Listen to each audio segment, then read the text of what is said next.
सभे मगहिया भाई बहन के भूलेटन काका के राम राम। आथिन मगहिया खबर में सुनते देश दुनिया के खबर। समूले राज्य में पछुआ हवा बढ़ौलक कनकनी। गया जी के तापमान सबला कम रिकॉर्ड कल गए। गया जी के पारा 5.3 डिग्री तक पहुंच गलक। औसत तापमान में 7 डिग्री के गिरावट हुई। ज्ञान भवन पटना में नव सृजन एवं सर्वांगीण विकास संस्थान के तरफ से कल कैकन गो मगहिया साहित्यकार सभे के अंतर्राष्ट्रीय मगही गौरव सम्मान से सम्मानित कल गए।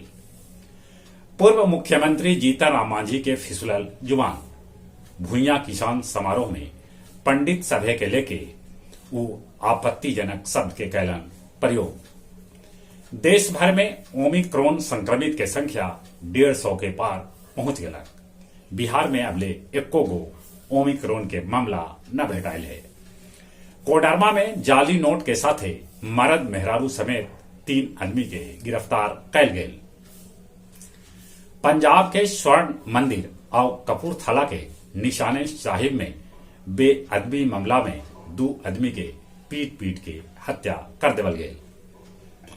सहरसा के कुख्यात पप्पू देव के संदिग्ध हालत में मौत हो गई।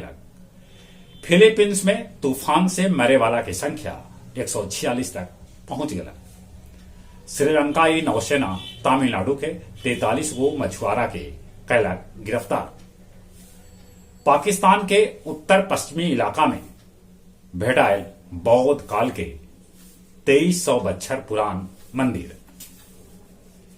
गया जिला हिंदी साहित्य सम्मेलन के डॉक्टर मंजू करण सांस्कृतिक सभागार में दक्षिण बिहार केंद्रीय विश्वविद्यालय के प्रोफेसर सुरेश चंद के 3 गो किताब मंदिर में अस्पताल, आधी दुनिया का सच और हिंदी दलित आत्मकथा साहित्य का मूल्यांकन खंड 1 और खंड 2 के विमोचन करल गए। इमामगंज के बंसी मोड़ भी एगो बिलेरो ऑटो में धक्का मार के पलटी खा गए।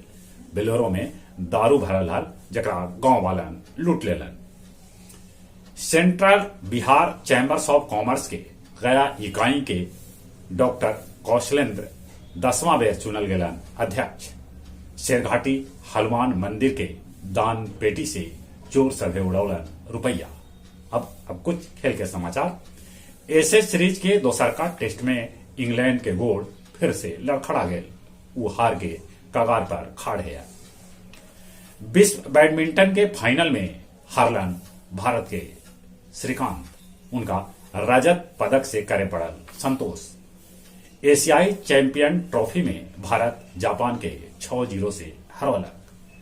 गया जिला फुटबॉल लीग के उद्घाटन मैच में चाकन स्पोर्टिंग क्लब 12 के हरवलक। जहां तक मौसम के सवाल है, कनकनी तेजी से बढ़ रहा है। ठंडा से बचथिन, कोरोना से बचे लेल मुंह होना पर मास्क लगाथिन, सोशल डिस्टेंसिंग के पालन करथिन। जौन उम्र 18 बछर से ऊपरे है तब कोरोना के वैक्सीन जरूर लेथिन। चले एक बेर फिर से अपने सभे के भूलेटन काका के राम राम।